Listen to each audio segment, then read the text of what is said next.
క్రీస్తునందు కూడి వచ్చిన ప్రియ దేవుని పిల్లలందరికీ కూడా ప్రభు యేసుక్రీస్తు వారి పేరట నా వందనాలు తెలియజేస్తా ఉన్నానండి. ప్రియులారా, మనము నేర్చుకోబోతున్నటువంటి పాఠం యవ్వన కాలంలో నీ ప్రయాణం ఎటు. యవ్వన కాలంలో నీ ప్రయాణం ఎటు? క్వశ్చన్ మార్క్ పెట్టుకోండి. ఆలోచింపజేసేటటువంటి రెండు విషయాలు చెప్తా, పక్కన రాసుకోండి జాగ్రత్తగా. యవ్వన కాలంలో నీ ప్రయాణం ఎటు? లోకమా, దైవమా? బాల్యం ఎరుగనటువంటి ఆదామవలకు దేవుడు యవ్వన కాలాన్ని ఎందుకు ఇచ్చాడు? బాల్యం ఎరగనటువంటి ఆదామవలు యవ్వన కాలంలో ఎందుకు తప్పిపోయారు అనేటటువంటి ఆలోచనాత్మకమైనటువంటి పాఠమే ఈ యవ్వన కాలంలో నీ ప్రయాణం ఎటు. బాల్య దశలో తీసుకోవలసినటువంటి జాగ్రత్తలు తండ్రి అయినటువంటి దేవుడు నరుడు ఒంటరిగా ఉండటం మంచిది కాదు, అతనికి సాటి అయినటువంటి సహాయమును చేయదని అనుకున్నాడు, చేశాడు. ఇరువురిని ఒక్కటిగా చేశాడు. ఒక్కటిగా చేసినటువంటి దాంపత్య వ్యవస్థలోకి వచ్చినటువంటి వివాహ వ్యవస్థలోకి వచ్చినటువంటి భార్యాభర్తలు ఇద్దరికి కూడా చెప్పినటువంటి మాట ఏంటో తెలుసా?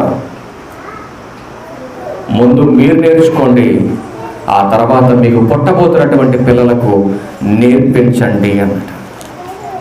ఎక్కడుంది ఈ మాట? ఒకసారి ద్వితీయోపదేశకాండం దగ్గరికి వెళ్ళండి. ఎక్కడుందో ఒకసారి మనం పరిచయం చేసుకుందాం. ద్వితీయోపదేశకాండము 6వ అధ్యాయము వచనము కూడా 6 అనుకోండి, చూద్దాం ఒకసారి. నేడు నేను నీకు ఆజ్ఞాపించే మాటలు నీ హృదయములో ఉండవలెను, నీవు నీ కుమారులకు వాటిని అభ్యసింపచేసి నీ ఇంట కూర్చుండినప్పుడును, త్రోవను నడుచునప్పుడును, పండుకొనినప్పుడును, లేచినప్పుడును వాటిని గుర్చే మాట్లాడవలెను, సూచనగా వాటిని చేతికి కట్టుకొనవలెను అంటున్నాడు. తల్లిదండ్రులకు చెప్పాడా లేదా? ప్రియులారా, మీరు ఒకసారి ఆలోచించండి. బిడ్డలు పుట్టడానికి ముందుగానే తల్లిదండ్రులు నేర్చుకోమని దేవుడు చెప్పాడా లేదా? ఒకసారి మీరు ఆలోచించండి. ప్రతి తల్లికి, ప్రతి తండ్రికి చెబుతున్నాడు దేవుడు, గర్భఫలాలు ఇవ్వబోతున్నాను మీకు, ముందుగా మీరు నేర్చుకోండి. పుట్టినటువంటి బిడ్డలకి కూర్చున్నప్పుడు, నిలబడినప్పుడు, నడుస్తున్నప్పుడు, పడుకున్నప్పుడు ప్రతి విషయంలో కూడా మీరు వాళ్ళకి నేర్పించండి. ఎప్పుడు? యవ్వనంలో వాడి ఇష్టానుసారంగా తిరుగుతున్నప్పుడా? ఎప్పుడు నేర్పించమన్నాడు? ప్రారంభ దశ, బాల్య దశలోనే నేర్పించమన్నాడు. బాల్య దశలోనే ఎందుకు నేర్పించమన్నాడు దేవుడు? ఎప్పుడన్నా తల్లిగా, తండ్రిగా గర్భఫలాలు పొందినటువంటి మనం ఎప్పుడన్నా ఆలోచించామా మన బ్రతుకులో?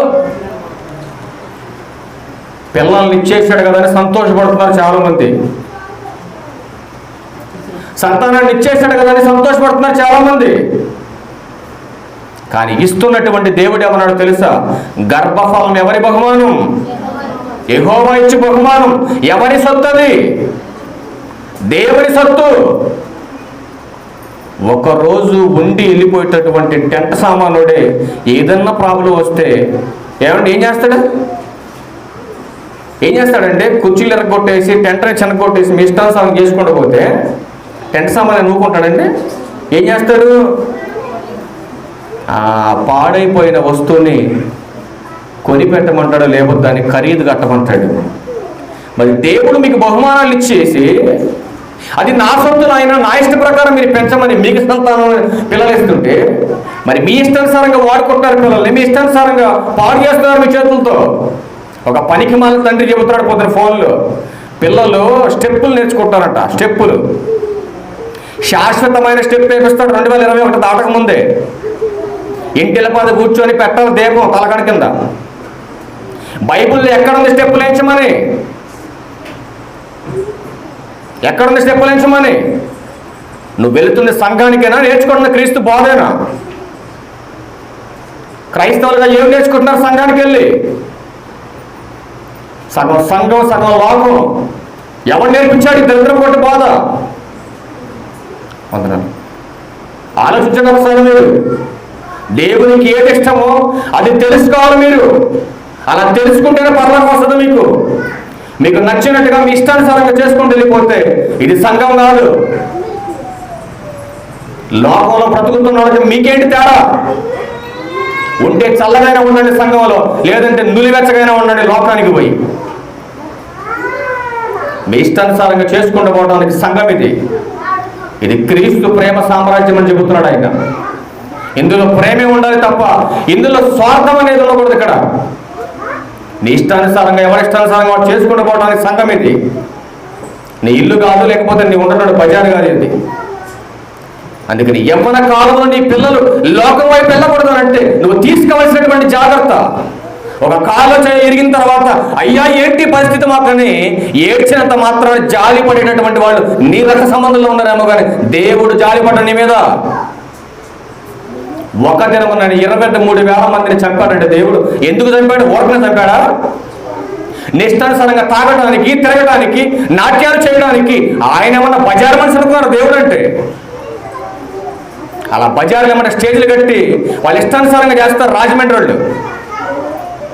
డబ్బుల కోసం ఒళ్ళు అమ్ముకుంటారు వాళ్ళు. మీరు ఏమన్నా బజారు మనుషులు డాన్స్ చేయడానికి బయట? సంఘానికి వచ్చి ఏమి నేర్చుకుంటున్నారండి సంఘస్థులు? సేవకులు దగ్గర కూర్చొని స్టెప్పులు వేస్తున్నారు. సేవకులు చెప్పు తీసుకొడతాను సరే అండి. ఏం నేర్చుకుంటారు సేవకులు? యవ్వనస్తులు ఎందుకు పాడైపోతారో వాళ్ళు సమాజంలో. అందుకే చెబుతున్నాడు, తండ్రులారా తల్లులారా మీరు జాగ్రత్త. ప్రతి తల్లి కూడా తండ్రిని ఎలా పరిచయం చేస్తుంది కుమారుడికి, కుమార్తెలకు భయం చెప్పేటప్పుడు ఒక విలన్గా పరిచయం చేయాలి. ప్రేమను గురించి పంచేటప్పుడు ఒక హీరోడిగా చూపించాలి తండ్రిని. కానీ ఒకే విధానంలో కషాయోడిగా చూపిస్తుంది తల్లి ఒకసారి తండ్రిని. ఆడెందుకు మారతాడు మరి కొడుకు? అందుకే చెబుతున్నాడు, నీ ఇంట కూర్చున్నప్పుడును, పడుకున్నప్పుడును, ఎక్కించుకొని మార్గాల్లో తిరిగేటప్పుడును ప్రతి విషయంలో కూడా ఒక్క సెకండ్ కూడా నిర్లక్ష్యం చేయకుండా నేర్పించాడికి. ఏంటంటే నేర్పిస్తే ఏం జరుగుతుంది మాకు? ఒక్కసారి చూద్దాం. 22వ అధ్యాయం, సామెతల గ్రంథం 22వ అధ్యాయం. నేర్పిస్తే ఏమొస్తుందో చూద్దాం ఒకసారి. సామెతల గ్రంథం 22వ అధ్యాయం వచనం 6.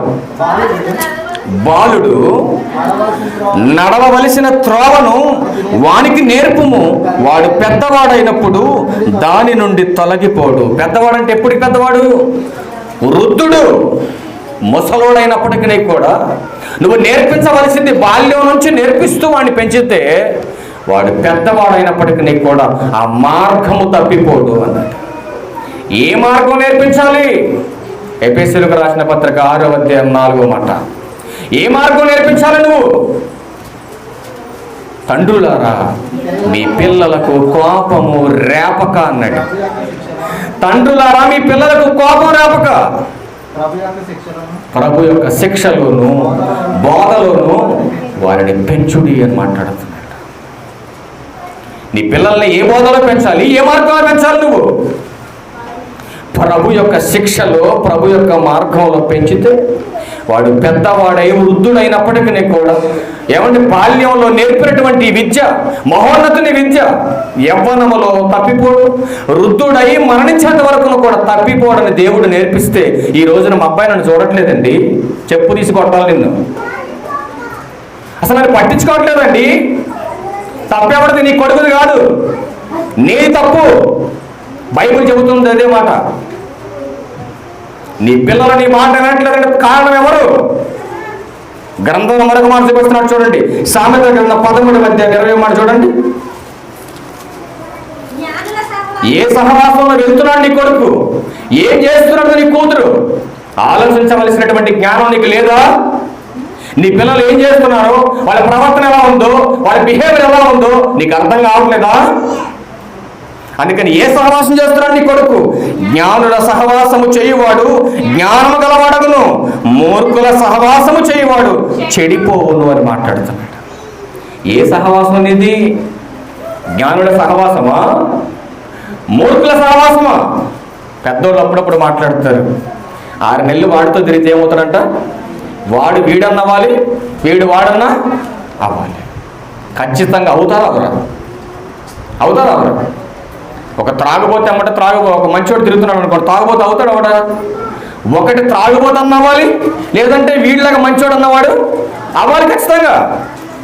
అసలు ఏది అవ్వకుండా ఉంటుందానంటే ఖచ్చితంగా ఉండదు. ఏదో ఒకటి జరిగే తీరాలి 6 నెలల సహవాసం చేస్తే. దేవుడు కూడా అదే రాయించాడు ప్రియులారా గ్రంథంలో. జ్ఞానుల సహవాసమా, మూర్ఖుల సహవాసమా? ఏ సహవాసం చేస్తున్నావు నువ్వు యవ్వన కాలంలో? ఏది నీ ప్రయాణం? అసలు ఇదంతా ఎందుకు చెబుతున్నాడు దేవుడు? ఒకసారి చూద్దాం, ముందుకెళ్దాం మనం ఒకసారి. ప్రసంగి గ్రంథం 12వ అధ్యాయం. ప్రసంగి గ్రంథం 12వ అధ్యాయం మొదటి మాట చూడండి, ఏం మాట్లాడుతున్నాడు ఆయన. ఎంత ప్రమాదం ఉందో యవనకాలం. దుర్దినములు రాకముందే ఇప్పుడు వీటి యందు నాకు సంతోషము లేదని నీవు చెప్పు. సంవత్సరములు రాకముందే ఏటందు సంతోషం లేదు నీకు? బాల్యంలో ఏది మంచో, ఏది చెడ్డో, ఏది సంతోషమో, ఏది దుఃఖకరమో తెలియనటువంటి ప్రాయమే బాల్య దశ వాళ్ళకి. తండ్రులారా, మీ పిల్లలకు కోపము రేపకని మాట్లాడుతున్నాడంటే ఈ రోజున యవనస్తులకి ఎందుకు కోపం వస్తుందంటే తల్లిదండ్రులు చెబితే, తల్లిదండ్రులకి చెబుతున్నటువంటి మాటలకు పిల్లలకి ఎందుకు కోపం వస్తుందండి? అందుకని పౌలు గారు ఇక్కడ ఏం మాట్లాడుతున్నారు? తండ్రులారా, మీ పిల్లలకు కోపము రేపకని మాట్లాడుతున్నాడు. ఈ రోజున కోపం ఎందుకు వస్తుందండి వాళ్ళకి? నువ్వు బాల్యంలో క్రమశిక్షణలో వాళ్ళకి పెట్టలేదు కాబట్టి ఈ రోజున మార్గం తప్పిపోతున్నటువంటి నీ పిల్లలకి, నాశనం అయిపోతున్నటువంటి నీ పిల్లలకు నువ్వు పదే పదే చెబుతుంటే వాళ్ళ కోపం వస్తుంది. మాకు తెలియదా ఏం చేయాలో, ఎలాంటి నిర్ణయాలు తీసుకోవాలో మాకు తెలియదా, మేము చదువుకోలేదా అనేటటువంటి కోపం, అనేటటువంటి ఆలోచన వస్తుంది వాళ్ళకి. నాకు తెలుసులే డాడీ, నాకు తెలుసులే మమ్మీ, నువ్వు పదే పదే చెప్పవసరం లేదు అని కోపపడుతున్నానంటే నీ బేస్మెంట్ సరిగా వాళ్ళ దగ్గర లేదని, నీ శిక్షణ వాళ్ళతో లేదని, నువ్వు ప్రభు మార్గం వాళ్ళకు చూపించలేదని స్పష్టంగా నీ కళ్ళ ముందు అర్థమవుతుంది వాళ్ళ స్థితి నీకు.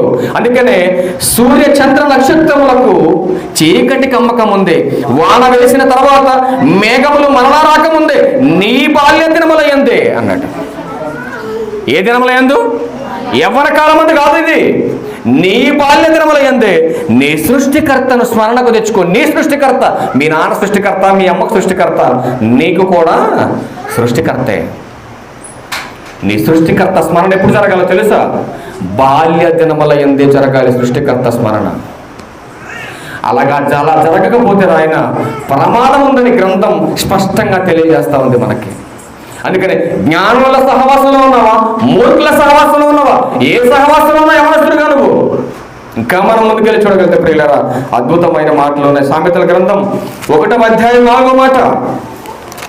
ఏ స్థితిలో ఉన్నావో నీకు అర్థం కాకపోతే, ఏ స్థితిలో ఉన్నావో ఇప్పటికీ నీకు జ్ఞానం లేకపోతే యవన కాలంలో దేవుడు చెబుతున్న మాట చూడండి, 4వ మాట. జ్ఞానము లేని వారికి బుద్ధి కలిగించుటకును, యవనులకు తెలివియు వివేచనయు పొట్టించుటకును తగిన సామెతలు అన్నట్టు.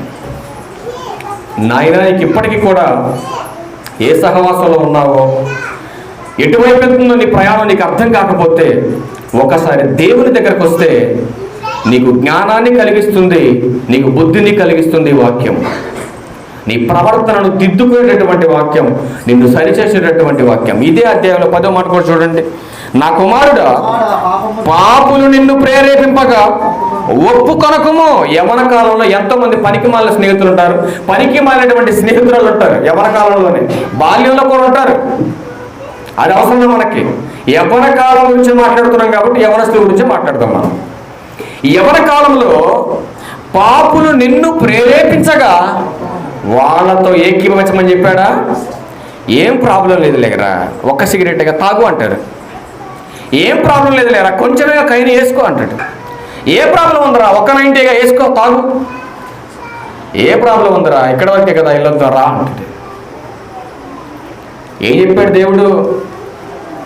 ఒప్పుకోవద్దు అన్నాడా, ఒప్పుకో అన్నాడా? పాపులు నిన్ను ప్రేరేపిస్తున్నప్పుడు నువ్వు ఒప్పుకోవద్దని చెప్పినటువంటి దేవుడు మొదటి కీర్తనలో దావీదు గారు ఏం మాట్లాడుతున్నారు? మొదటి వచనంలో, దుష్టుల ఆలోచన చొప్పున నడవక పాపుల మార్గమున నిలవద్దని మాట్లాడుతున్నాడు.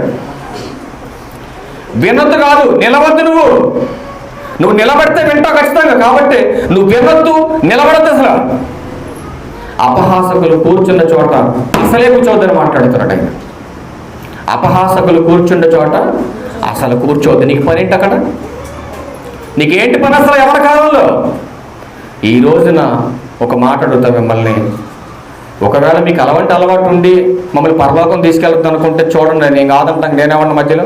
కానీ నేను చెప్పాలి కదా మీకు రోషం వచ్చిన. ఈ రోజున సంఘానికి వస్తూ బాప్తిస్మం పొందిన వాళ్ళు ఎంతమంది ఈటీవీలో వస్తున్నటువంటి జబర్దస్త్, ఎక్స్ట్రా జబర్దస్త్ వస్తున్నారు? చేతులు ఎత్తండి ఒకసారి. చూసోళ్ళు, చూడనోళ్ళు కాదు, చూసోళ్ళే. జనవరి 1కి తండలేస్తాం అందరికి మేము. మరి కార్తీక దీపం చూసేవాళ్ళు ఎలాంటివి చెబితే బోధన బుద్ధి కాదు మనకి. అయ్యగారు అప్పుడు ఎలా కనపడతారంటే, అయ్యగారు అలా కనపడతారు, కాలు కింద చెప్పులా కనపడతారు మనకు అప్పుడు అయ్యగారు. ఎలాంటివన్నీ అడుగుతున్నాను అయ్యగారు, మనకు మంచివాడు కాదు అయ్యగారు. ఇలాంటివన్నీ అడగకుండా వెరీ గుడ్ చూడండి, మీరు సినిమాలు చూడండి, సీరియల్ చూడండి, అబ్బో అసలు ఇక మీ ఇష్టమే కాదు, మీ ఇష్టానుసారంగా చేసుకోండి, ఒకనాడు ఇశ్రాయేలు లాగే మీరు కూడా చదువురు కానీ అది చెప్పడాడు పనికి మాలినాడు కదా. ప్రియులారా, మీరు ఆలోచించండి.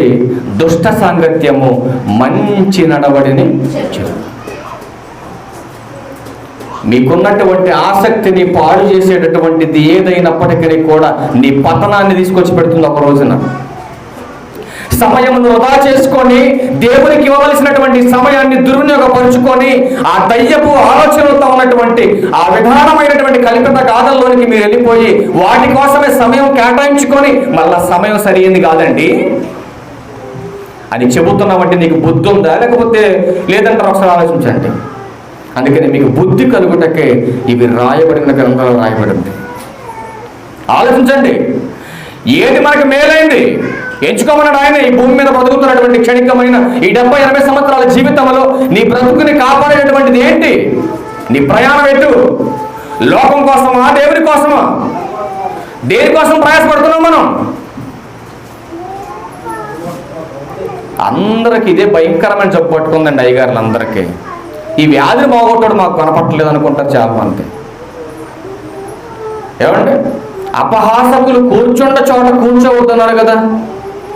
మరి వాడెవడో ఎక్స్ట్రా ఎవరితో చూస్తున్నా, ఆడి దగ్గర సంకలో తలగా పెట్టి వెళ్ళి చూస్తున్నా వెళ్ళి అంటే బుద్ధి వాడికి లేదు, నీకు అంతకన్నా లేదు. వాడెవడో జోకులు వేస్తే వాడి దగ్గర ఉంచుకొని వంత పలకటం వెళ్ళి నువ్వు క్రైస్తవురాలువేనా లేకపోతే దుష్టురాలువా? ఆలోచించండి మీరు. ప్రభు బోధ విన్న వాళ్ళందరికీ కూడా గుండెల్లో గుణపం దిగినట్టుగా ఉంది ప్రతివాడికి కూడా. ఒకనాడు ఇదే బోధ పౌలు గారు బోధిస్తుంటే ఏం చేశారు తెలుసా? హేళన చేశారు ఆయన్ని, పౌలు గారిని హేళన చేస్తే పౌలు గారు ఏం చేశాడు తెలుసా? పాపం అర్థం కాలేదేమో, అపహాసం చేశారు నన్ను చెప్పేసి మళ్ళీ చెప్పలా. మరలా కొంతమంది ఎటకారంగా మళ్ళీ అడిగారు, అసలు మాకు అర్థం కాలేదు పౌలు గారు, మళ్ళీ చెప్పండి వాక్యం అన్నారు. ఏం చేశాడు తెలుసా మహానుభావుడు? తన కాలికి ఉన్నటువంటి దుమ్మును అక్కడ దులిపేసుకొని వెళ్ళిపోయాడు వేరే ప్రాంతానికి. నష్టం పౌలు గారిక, అపహాసం చేసిన వాళ్ళక? అజాగ్రత్తతో ఒక సేవకుడిని అవమానపరిచినందుకే వాళ్ళ స్థితి మారిపోయింది అక్కడ. కాబట్టి జాగ్రత్తగా ఆలోచించండి మీరు. నీ ప్రయాణం ఎట్టుపోతుంది ఈ లోకంలో? ఈ 70 సంవత్సరాల జీవితంలో నీ ప్రయాణం ఎట్టుపోతుంది? చూడండి, మరొక ఆలోచనాత్మకమైన విషయాన్ని మనం పరిచయం చేసుకుందాం. చూద్దాం ఒకసారి లూకాసు వార్త 2వ అధ్యాయము 42వ వచనం చూస్తే ఒక ఆశ్చర్యకరమైనటువంటి విధానం మనకు కనపడుతుంది అక్కడ. ఆయన అనకెవరు? యేసుక్రీస్తు వారు. ఆయన ఏంటంటే 12 ఏళ్ల వాడై ఉన్నప్పుడు ఆ పండుగను ఆచరించుటకై వాడుక చొప్పున వారు యెరూషలేమునకు వెళ్ళిరి. ఏ వయసులో యేసుక్రీస్తు వారిది? పండుగను ఆచరించడానికి యెరూషలేము దేవాలయానికి వెళుతున్నప్పుడు యేసుక్రీస్తు వారి వయసు ఎంత? 12 సంవత్సరాలు. ఆయన ఎలా ఎదుగుతున్నాడు? 52వ వచనం దగ్గరికి వెళ్ళండి. ఎలా ఎదుగుతున్నాడు? యేసు జ్ఞానమందును వయసునందును దేవుని దయందును మనుషుల దయందును వర్ధిల్లుచుండెను. అవమానపరచుచుండెను ఉంది అక్కడ. ఏమైనా వర్ధిల్లుచుండెను రాయబడి ఉంది. ఎలాంటి ప్రాయము నుంచి ఆయన ఎదుగుతున్నాడు, ఎలాంటి స్థితిలోకి ఆయన వెళ్ళిపోయాడు, ఎలాంటి విధానంలో ఆయన వర్ధిల్లుచున్నాడు ఒకసారి మీరు ఆలోచించండి. ఎలాంటి 12 ఏళ్ల వయసులో మన పిల్లలు బ్రతుకుతున్నారు ఇవాళ మీరు ఆలోచించండి. ఈ 12 ఏళ్ల వయసులోనే యేసుక్రీస్తు వారు బోధకుల మధ్య కూర్చొని వాళ్ళు అడుగుతున్నటువంటి ప్రతి క్వశ్చన్కు జవాబు చెప్పగలిగేటటువంటి సామర్థ్యం సంపాదించాడు అంటే ఆయన ఎలా ఎదుగుతున్నాడు. ఈ రోజున మన పిల్లల్ని ఎలా పెంచుతున్నాం మీరు ఒకసారి ఆలోచించండి. అందుకని పౌలు గారు మాట్లాడుతూ మీ పిల్లల్ని ప్రభు యొక్క శిక్షలోను బోధలోను వారిని పెంచమని ఎందుకు కోరుకుంటున్నాడు ఆయన? ఒకనాడు యేసుక్రీస్తు ప్రభు వారిని ఎలాగైతే కన్యమరియే పెంచిందో అలాగే తల్లులారా మీరు కూడా మీ పిల్లల్ని పెంచాలని మాట్లాడుతున్నటువంటి పౌలు గారి మాట ఈ రోజున ఎంతమంది ఇస్తారండి సంఘాల్లో? అందుకని మార్గ మధ్యములో సిలువను మోస్తూ వెళుతున్నప్పుడు కొంతమంది స్త్రీలు వచ్చి ఆయన దగ్గరకు వచ్చి ఏడుస్తున్నప్పుడు ఆయన మాట్లాడుతున్నటువంటి మాట ఏంటో మనందరి నోటికి వచ్చినటువంటి మాట చెప్పండి. అమ్మలారా నా కోసం మీరు ఏడవద్దు. ఎవరి కోసం ఏడమన్నాడు? ఎవరి కోసం? అది మీకోసం. అదేంటంటే భర్తను మర్చిపోయాడండి యేసుక్రీస్తు వారు. ఇంటికి యజమానుడైనటువంటి భర్తను మర్చిపోయాడండి ఆయన. మీకోసం మీ పిల్లల కోసం అన్నాడేంటి? ఆశ్చర్యం కలగటం మనకి. ఆలోచించండి ఒకసారి. అమ్మలారా నా కోసం ఏడవద్దు, మీరు మీకోసం మీ పిల్లల కోసం ఏడవండి. ఏంటండి స్త్రీల గురించి ఇంత ఖచ్చితమైన మాట మాట్లాడాడు ఆయన? ఎప్పుడన్నా నిదానించి మనసు పెట్టి ఆయన మాట్లాడిన మాట ఎప్పుడన్నా ఆలోచించావా? తల్లిగా నువ్వు స్త్రీగా నీ కోసం నీ పిల్లల కోసం ఆలోచించు. కుటుంబ వ్యవస్థకు వెలుగై ఉండవలసినటువంటి స్త్రీ, భర్తకు సాటి అయిన సహాయంగా ఉండవలసినటువంటి స్త్రీ, ఈ సృష్టికే పతనాన్ని తీసుకొచ్చినటువంటి స్త్రీ, అది ఒక భయంకరమైనటువంటి స్త్రీ. ఆ స్త్రీ తత్వం తెలిసినటువంటి ఒక గొప్ప శక్తిమంతుడే లోకరక్షకుడైన యేసుక్రీస్తు వారు.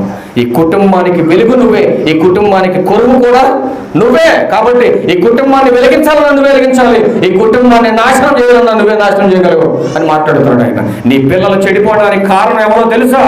ఈ కుటుంబంలో తండ్రి కాదు. నీ కుటుంబంలో పిల్లలు పాడైపోవడానికి తండ్రి కాదు. 66 పుస్తకాలు మొత్తం చూసుకోండి మీరు వెళ్ళి. నీ కుటుంబంలో నీ పిల్లలు పాడైపోవడానికి కారణం నీ తండ్రి కాదు, నీ భర్త కాదు. నీ కుటుంబంలో పిల్లలు పాడవడానికి నువ్వే కారణం. నువ్వే నాశనాన్ని తీసుకొచ్చేది. ఒక తల్లి స్టెప్పులు నేర్పిస్తుందంటే పిల్లకి. యవ్వనస్తులు 18 సంవత్సరాల వయసు వచ్చినటువంటి పిల్ల 100 మంది ముందు స్టేజ్ మీద స్టెప్పులు వేస్తుందంటే ఎవరికి అవమానం? ఎవరికి అవమానం? ఈ లోకంలో జన్మనిచ్చినటువంటి తల్లిదండ్రులకు అవమానం. నిన్ను కుటుంబాన్ని లోకాన్ని సృష్టించినటువంటి సృష్టికర్తకు అవమానం. ఒకనాడు దసరాకు వాళ్ళేపించి, సంక్రాంతి పండగకు వాళ్ళేపించి, దీపావళికి వాళ్ళేపించి, అనేకమైన ఉత్సవాలకు వాళ్ళేపిస్తున్నారు బజారు మనుషులు తీసుకొచ్చేసి. ఈ రోజున లోక రక్షకుడైన యేసుక్రీస్తు వారి పేరట బజారు మనుషుల్లాగా నువ్వు స్టేజ్లు కట్టించి స్టెప్పులు వేపిస్తున్నావంటే ఏం చేయాలి నిన్ను? డిసెంబర్ 1 తారీఖు నుంచి మొత్తం వీడియోలు అయ్యే వస్తాయి, మీరు చూడండి మా ఛానల్లోకి వెళ్ళి. ప్రతి మనిషికి కూడా ఆలోచింపజేసేటటువంటి విషయాలు మాట్లాడతాం. క్రీస్తు జననాన్ని గురించి మొత్తం మాట్లాడతాం మేము. ఆయన కూర్చున్నటువంటి పూర్తి ఇన్ఫర్మేషన్ మేము తీసుకొచ్చి ఇప్పుడు ఛానల్లో పెట్టాలని ప్రయాసపడుతున్నాను. దానికోసమే ప్రయాసపడుతున్నాను నేను. కాబట్టి ఆసక్తి కలిగిన వాళ్ళు, అసలు క్రీస్తుని గురించి మూలమంతా తెలియనటువంటి వాళ్ళు ఎప్పటికైనా మీ బ్రతుకుని దిద్దుకోవడానికి మా ఛానల్ లింక్ చేసుకొని దాంట్లోకి వెళ్ళి చూడండి. క్రీస్తుని కూర్చున్నటువంటి పూర్తిగా చెప్పాలంటే ఏది చెడ్డ పూర్తి సమాచారం దాంట్లో పెడతాం మేము. చూడండి మీ చెత్త ప్రభుత్వం అయితే. కాబట్టి ప్రియులారా మీరు ఆలోచించండి. యేసుక్రీస్తు ప్రభువు వారు 12 సంవత్సరాల వయసులోనే ఆయన ఎంత ఆశ్చర్యకరమైనటువంటి రీతిలో ఎదుగుతున్నాడు చూడండి. యేసు ఎలా ఎదుగుతున్నాడండి? జ్ఞానమందును అన్నట్టు. జ్ఞానం ఏ జ్ఞానంతో ఎదుగుతున్నాడు? లోక జ్ఞానంతో ఎదగట్లా ఆయన ప్రయాణం లోక సంబంధమైన ప్రయాణం కాదు. ఇక్కడ ఇదే అధ్యాయంలో ఒకసారి పిల్లరా 49 వచ్చిన చూడండి ఒకసారి ఏం మాట్లాడుతున్నాడు. ఆయన మీరెలా నన్ను వెతుకుచుంటురి, నేను నా తండ్రి పనుల మీద ఉండవలెనని మీరు ఎరుగరా అని మాట్లాడుతున్నాడు. ఏ పని మీద ఉన్నాడు ఆయన? తండ్రి అయినటువంటి దేవుడి పనిలో ఉన్నాడు ఆయన. యవ్వన కాలంలో లోక మర్యాదను, లోక సంబంధమైనటువంటి ప్రయాణాలు, లోక సంబంధమైన పనుల్లో లేడు యేసుక్రీస్తు వారు. అంటే 12 ఏళ్ల వయసులోనే పరలోకపు తండ్రి పనిలో ఉన్నాడు ఆయన అని అంటే ఆశ్చర్యాన్ని కలిగిస్తున్నాడు. ఈ అధ్యాయం మొత్తం చదువుకొని ఇంటికి వెళ్ళాక ఒళ్ళంతా నిక్కరపరుస్తుంది అధ్యాయం చదువుకుంటే. రాత్రి 11:40 అండి ఇది మొత్తం చదువుకొని పడుకునేసరికి, ఈ సబ్జెక్ట్ రాసుకొని. నిన్నంతా ఇక్కడ సరిపోయింది కదా. అక్కడ నుంచి ఇంటికి వెళ్ళేసరికి ప్రార్థన అయ్యేసరికి నైట్ 9:30 అయిపోయింది. అక్కడ నుంచి ఈ సబ్జెక్ట్ అంతా ప్రిపేర్ చేసుకునేసరికి 11:40 అయిపోయిందండి. ఏదో అవసరాన్ని బట్టి 4 మాటలు రాసేసుకొని ఏదో నోటుకు వచ్చి 4 మాటలు చెప్పేసుకొని వెళ్ళిపోతే అది దేవునికి మహిమకరమైనది కాదు. ప్రియులారా, మీరు ఆలోచించండి. అందుకని ఆయన ఎదుగుతున్న విధానం చూడండి. జ్ఞానమందులో వయసునందును అన్నాడు. ఏ వయసు యేసుక్రీస్తు వారిది? ఏ వయసు? యవ్వనానికి వస్తున్నటువంటి వయసు. బాల్యము నుంచి కూడా ఒక్క తప్పు కూడా చేయనటువంటి అలుపెరగనటువంటి యోధుడు, తండ్రి పనుల్లో సక్సెస్ అయినటువంటి యోధుడు ఆయన. నీలాగే నాలాగే రక్త మాంసాలు కలిగి ఈ భూమి మీద పుట్టినటువంటి ఒక మహాశక్తిమంతుడు ఆయన. ఎలా చేశాడో చూడండి తండ్రి పని. యోహాను సువార్త 17:4 మాట. ఎలా చేశాడో చూడండి. బాల్యం నుంచి కూడా ఆయన 17:4 మాట. చేయుటకు నీవు నాకిచ్చిన పని నేను సంపూర్ణముగా నెరవేర్చి భూమి మీద నిన్ను మహిమపరచితిని తండ్రి అని మాట్లాడుతున్నాడు ఆయన. భూమి మీద మహిమపరచడానికి, తండ్రిని బయలుపరచడానికి యేసుక్రీస్తు ఎంచుకున్నటువంటి పని చూడండి. బాల్యము నుంచి యవ్వనం కాలం అంతా కూడా దేవుని కోసమే తనను తానుగా సజీవ యాగముగా అర్పించుకున్నటువంటి ఒక ఘనత యేసుక్రీస్తు వారికి మాత్రమే దక్కింది. ప్రియులారా, మీరు ఆలోచించండి. అలా ఉండవలసినటువంటి క్రీస్తు సైనికులుగా బ్రతకవలసినటువంటి యవ్వన కాలమైనటువంటి పిల్లలు తప్పిపోకూడదన్నటువంటి దేవుని అనాది సంకల్పంలో భాగమైనటువంటి ఈ సంకల్పాన్నంతా కూడా ఇంటిలో ఉన్నటువంటి తల్లులు, తండ్రులు అందరూ కూడా నేర్చుకొని ప్రభుల యొక్క శిక్షణలో, బోధలో పిల్లల్ని పెంచాలని దేవుడు ప్రారంభించి చెప్పినటువంటి బోధంతా పక్కన పెట్టేసి ఏం నేర్చుకున్నారో తెలుసా? మా గేదెలను దీవించండి, మా పొలాలను దీవించండి, మా ఆస్తిని దీవించండి, మా శరీరాన్ని దీవించాలని కోరుకున్నారు. కానీ మరి ఆత్మక దీవెన వద్దా? ఆత్మక దీవెన వద్దండి. మొట్టమొదటిగా మనకు ఆశీర్వదింపబడేటటువంటి విషయం ఒక్కటేనండి. నీ ఆత్మ బాగుంటే, నీకు సంపూర్ణమైన ఆరోగ్యం ఉంటే ఇదంతా అనుభవించగలుగుతావు. అంతా ఉండి అనారోగ్యం వస్తే ఏమనుభవిస్తావు? నీ బొంద ఆలోచించు ఒకసారి. అంతా బాగుండి అనారోగ్యాన్ని పెట్టాడు దేవుడి దేహానికి, ఏమనుభవిస్తావు భూమి మీద? ఏమి తినలేవు, ఏమి తాగలేము భూమి మీద. అందుకని ఆయన మాట్లాడుతున్నాడు, నాయన చేయటానికి నీ చేతికి వచ్చినటువంటి పనంతా కూడా సంపూర్తి చేసి యేసుక్రీస్తు ప్రభుల వారిలాగా 5వ వచనంలో మాట్లాడుతున్నాడు చూడండి. తండ్రి, లోకము పుట్టక వరకు నీ యొద్ద నాకు ఏ మహిమ ఉండేనో ఆ మహిమతో నన్ను ఇప్పుడు నీ యొద్ద మహిమపరచుము అని రిక్వెస్ట్ చేస్తున్నాడు ఆయన. ఒకప్పుడు ఈ భూమి మీదకి రావడానికి ముందు నీ దగ్గర ఎలాంటి మహిమ అయితే నాకు ఉందో, ఎలాంటి మహిమతో నన్ను గణపరిచారో అలాంటి మహిమ మరణ నాకు ఇస్తావా తండ్రి అడుగుతున్నాడు. ఎవరైనా సాక్షాత్తు లోక రక్షకుడైన యేసుక్రీస్తు వారే, పరలోక తండ్రికి అద్వితీయ కుమారుడైనటువంటి యేసుక్రీస్తు వారే రిక్వెస్ట్ అడుగుతున్నాడు అంటే మరి మనమెంత నీళ్ళు భూమి మీద ఆలోచించాలి ఒకసారి. పని పూర్తి చేసిన వాడి అంతమానం అడుగుతుంటే కనీసం 1% కూడా పని చేయనటువంటి, పనికి మారినటువంటి విశ్వాసం ఉంది. మరి మనకు పరలోకం ఎందుకు ఇస్తాడు? ధైర్యంగా అడగలం అలాగా. తండ్రి, పరలోకం నాకు ఇస్తావనంటే ఈ భూమి మీద మాత్రం సవాల్ చేస్తాం మనం, పరలోకం నాకు కాబట్టి ఎవరికి ఇస్తారండి అని.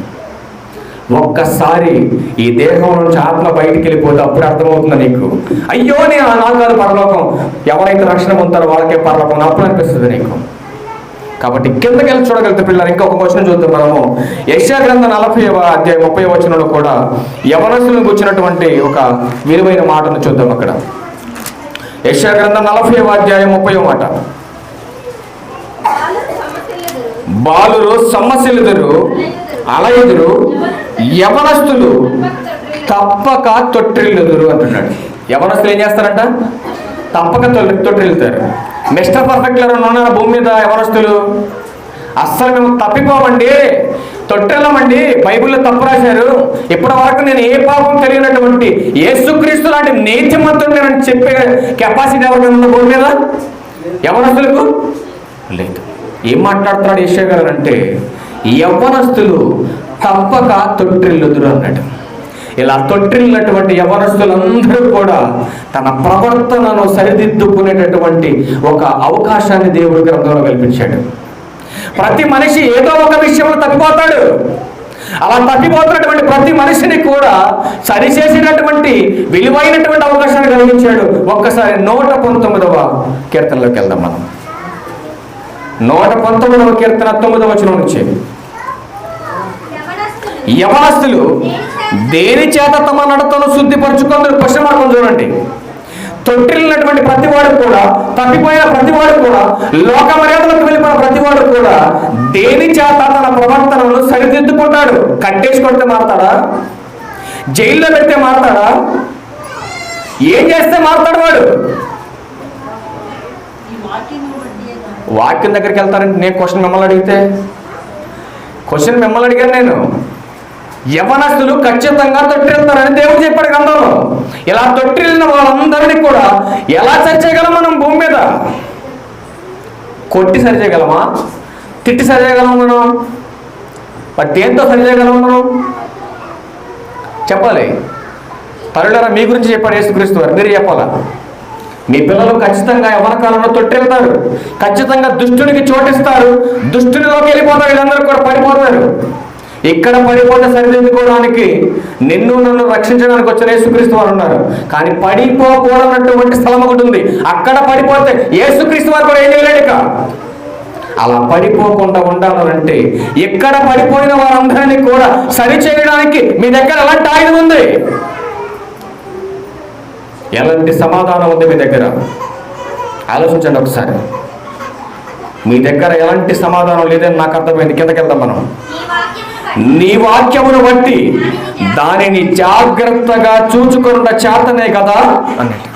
అంటే ఎలా పడితే అలా వినుకుంటూ వెళ్ళిపోతే, కేవలం వినివారు మాత్రమైన మిమ్మల్ని మీరు మోసపుచ్చుకుంటే మీ ప్రవర్తనను దిద్దుకునే అవకాశం ఉండదు. మరి ఎలా దిద్దుకోగలం మన ప్రవర్తన అంటే? పడిపోయినటువంటి వారు, తొట్టిల్లినటువంటి యవనస్తులందరూ కూడా ఎలా దిద్దుకుంటారనంటే వాక్యమును బట్టి అని మాట్లాడుతున్నాడు. వాక్యాన్ని బట్టి. ఒక్కసారి పొరపాటు జరిగి తప్పు చేశానండి నేను, ఆ తప్పును దిద్దుకునే అవకాశం ఈ భూమి మీద దేని వల్ల అవ్వదు. ఒక్కసారి వ్యభిచారం చేసి ఇదిగో పలానా గంగలో మునిగితే పోతుందని ఒక దరిద్రుడు చెప్పాడు.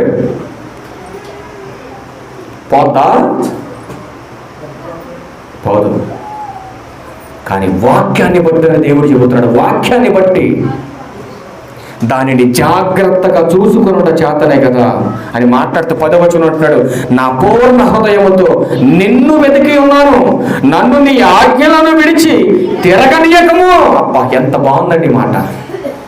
అంటే ఇప్పటిదాకా నువ్వంటే ఏంటో తెలియకుండా ఈ యవ్వన కాలంలో లోకమనే అనుసరిస్తూ నిన్ను ప్రేమించవలసినటువంటి నేను, ఇదిగో నా ప్రయాణం అంతా లోకం కోసం ప్రయాణం చేశానయ్యా, కాబట్టి దాని వలన వచ్చినటువంటి లాభం నాకు ఏం కనపడలేదు. ఇదిగో అనేకమైనటువంటి హింసలు, వ్యాధులు, శ్రమలు వచ్చాయి.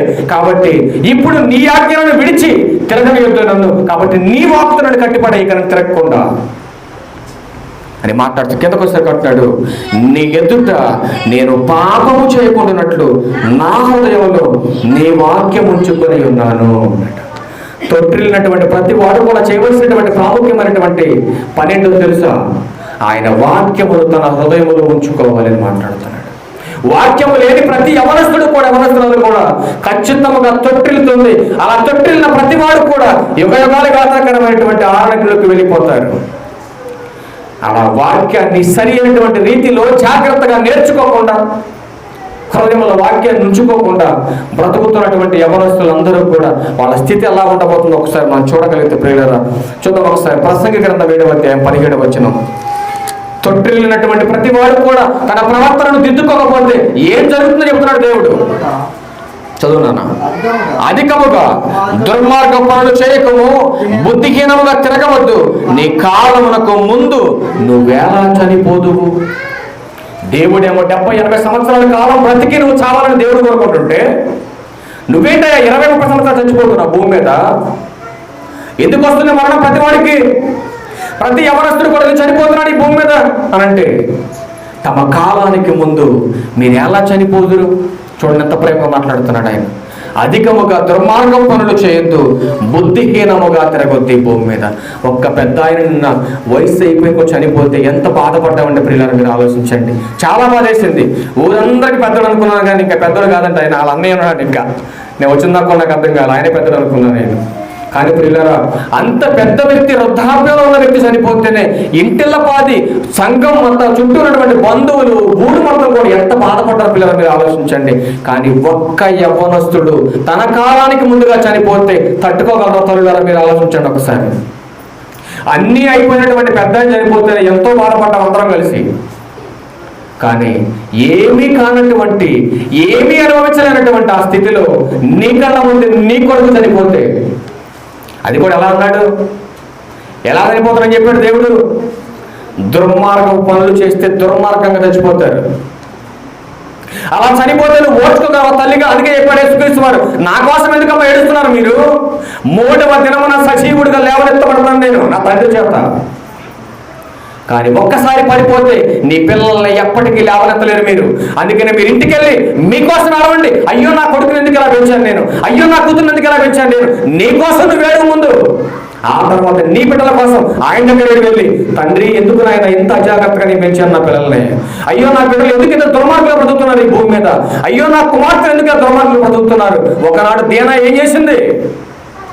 అల్లాడు ముద్దుగా పెంచుకున్నాడు మహానుభావుడు. పెంచుకోవద్దన్న భావన కాదు, పెంచుకోండి. కానీ వాళ్ళ ఇష్టానుసారంగా తిరగడానికి పెంచకండి.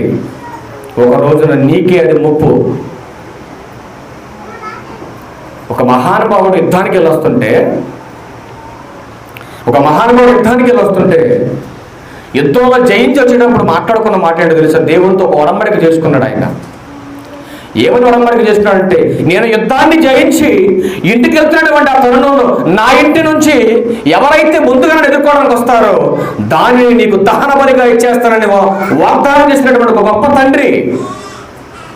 ఒక రకంగా చెప్పాలంటే ఆయన గొప్ప తండ్రి కాదు, కానీ ఆ బలికి సిద్ధపడినటువంటి కుమార్తె. వెంటనే పరుగున తండ్రి విజయోత్సవంతో వస్తున్నటువంటి తండ్రిని చూసింది. వెంటనే పరిగెత్తుకుని తండ్రి దగ్గరికి వెళ్ళింది. తండ్రిని కౌగిలించుకున్నటువంటి కుమార్తెతో తండ్రి చెప్పిన మాట ఏంటో తెలుసా? ఒక అద్భుతమైనటువంటి మాట చెప్పాడు. కుమార్తె నువ్వు ఎందుకు పరిగెత్తుకున్నా ఎదురుకు వచ్చావని అంటే, ఏమైంది తండ్రి అని అడిగితే ఇదిగో ఇలాంటి ఒడంబడిక చేసుకున్నాడు దేవునితో అంటే, ఆ కుమార్తె ఏమందో తెలుసా? నువ్వు మొక్కున్నావు కదా, నువ్వే తెచ్చుకో అల్లా. తండ్రి నీ ఇష్టం ఎలా ఉంటే అలాగే జరిగించునుగాక అన్నది. ఈ రోజున నువ్వు 10 పాస్ అయితే నీ తలకాయ ఇస్తాను తల్లి అని మొక్కోండి ఎవరన్నా. ఆ మొక్కుబడి కూతురు చెప్పండి, వెళ్ళి తల్లి నువ్వు 10 పాస్ అయితే నీ తలకాయ ఇస్తాను మొక్కున్నాను నేను చెప్పండి. డాడీ నా తలకాయ కాదు ఇవ్వాల్సింది, నీదే. మొక్కుబడి ఎవరు మొక్కున్నారు? నువ్వేగా మొక్కుంది, నీ తలకాయ ఇచ్చేసాయి. అమ్మ మరి 100 మెట్లు మోకాల మీద ఎక్కిస్తాను అనుకున్నాను నేను డిగ్రీ పాస్ అయితే, మరి ఎక్కాలి తల్లి జాగ్రత్తగా, నువ్వు పాస్ అయ్యావు కదా అంటే, డాడీ మొక్కింది ఎవరు? మమ్మీ కదా మొక్కింది, ఎక్కించు మమ్మీని. కావాలంటే ఆ ఇంటిమేట్ నేను రాస్తా మమ్మీకి. ఇదేనా ఈ రోజున మన దగ్గర ఉన్నటువంటి భక్తి? అలాంటి మొక్కులు మొక్కాలి, పిచ్చి మొక్కులు ఇవన్నీ. నిజమైన కుమార్తె అంటే అలా ఉండాలి. ఎవరా వ్యక్తి? ఎవరా తండ్రి? ఆ మహాతల్లి పేరు పెడితే నాయన ఎప్పటికైనా నా కూతురు పేరు తీసావు, ఆ పేరు పెట్టుకుని నేను. అంత గొప్ప కుమార్తె. ఎవరో తెలుసా ఆ తండ్రి? యొప్తా కుమార్తె. ఎంత గొప్ప ప్రవర్తనతో పెంచాడండి కుమార్తెని. తండ్రి మొక్కుబడి కోసం తన యవ్వన కాలంలో తన ప్రాణాన్ని బలిగా ఇచ్చింది దేవుడికి. ఆ బలి అర్పించుకోవడానికి ముందు కొద్ది రోజులు అడిగిందండి తండ్రిని. పర్మిషన్ అడిగింది. నా స్నేహితులతో కొద్ది రోజులు గడిపోస్తాను డాడీ, పర్మిషన్ ఇస్తారా మీరు అంటే, ఎల్లుతాలి, కానీ నా దేవుడికి నేను ఇచ్చినటువంటి మొక్కుబడికి మాత్రం నువ్వు వధించబడేటటువంటి గొర్రె పిల్లలాగా తల ఉంచాల్సింది అని మాట్లాడాడు. తండ్రి మాటకు విధేయత కలిగి లోబడినటువంటి ఒక గొప్ప కుమార్తె ఎవరి కాలంలో. ఈ రోజున ఏ యవనస్తుడు లోబడతారు తల్లిదండ్రులకి ఇవ్వాలా? ఆలోచించండి. అందుకని దేవుడు మాట్లాడుతూ, నాయన నేర్పవలసినటువంటి వయసులో మీ బిడ్డలకు మీరు బోధ నేర్పకపోతే యవ్వన కాలంలో మీ మీద తిరుగుబాటు చేస్తారు వాళ్ళు. తండ్రి లేకపోయినా అల్లారు ముద్దుగా పెంచుకుంటున్నటువంటి కూతురు, ఎవడో ముక్కు ముఖం తెలియనటువంటి 75 రోజులు పరిచయంలో వాడెవడో, వాడి కుటుంబం ఎవరిలాంటిదో, వాడి దేవుడో తెలుసుకోకుండా వాడిని ప్రేమించి వాడి కోసం చస్తానని పోతుందంటే నీ పెంపకం ఎలా తెచ్చిందో చూసుకో ఒకసారి. వాడికి కూడా అమ్మాయి లేకపోతే నంటూ చచ్చిపోతాడంట. ఏంటిది ప్రేమ? ఇదే నా ప్రేమ అంటే? నీకోసం ప్రాణం పెట్టినటువంటి యేసుక్రీస్తు వారి ప్రేమ మాత్రం నీకు గుర్తులేదు, కానీ ఈ పనికి మాలినటువంటి పిచ్చి ప్రేమలకు ప్రేమను తగిలించి ప్రేమకు ఉన్నటువంటి అర్థాన్ని పాడు చేస్తుంది వాళ్ళ పిచ్చి ప్రేమలతో. ప్రతి మనిషిని కూడా తగ్గించగలిగినటువంటి కెపాసిటీ కలిగినోడు ఆయన. నీ బలమున్న, ధనమున్న, ధైర్యం ఉన్న, ఏదున్నా అది క్రీస్తు పక్షాన నిలబడి అతిశయించాలి నువ్వు. అందుకనే అధికముగా దుర్మార్గ పనులు చేయొద్దు, నీ కాలానికి ముందుగా నువ్వు ఎలా చనిపోతావా అని అడుగుతున్నాడు ఆయన. మన ఇష్టానుసారంగా మన ప్రాణం చేసుకుందాం, మన ఇష్టానుసారంగా మనం చచ్చిపోదామని పిచ్చి ఆలోచన చచ్చిపోయినా కూడా నీకు పరలోకం ఇవ్వడు దేవుడు. పొరుగుల మందు తాగో, లేకపోతే కిరోసిన్ పోసుకోను, కరెంట్ షాక్ పెట్టుకోను, మంది బిడ్డలు నీకు మీ ఇష్టానుసారంగా చస్తే కూడా పరలోకం ఇవ్వడైనా. ఈ లోకంలో మనుషులు బాధ తట్టుకోలేక తప్పించుకొని పోదాం అనుకుంటున్నామో కానీ అసలు భయంకరమైన చేతులు పడతావు నువ్వు. అది ఇంకా భయంకరమైంది. ఇక్కడ బాధలు తీర్చడానికి నీ బంధువులు ఉన్నారు, తోబుట్టులు ఉన్నారు, నీ భర్త ఉన్నాడు, నీ పిల్లలు ఉన్నారు, నీ చుట్టూ ఉన్నటువంటి సంఘం ఉంది. ఆ బాధలు తీర్చడానికి ఎవరైనా తెచ్చింది? ఒకసారి ప్రసంగి గ్రంథం, ఇదే ప్రసంగి గ్రంథంలో 6వ అధ్యాయం 12వ మాట చూడండి. నేడవలే తమ దినములన్నీ వ్యర్థముగా గడుపుకొను, మనుషుల బ్రతుకునందు ఏది వారికి క్షేమకరమైనదో ఎవరికి తెలియను.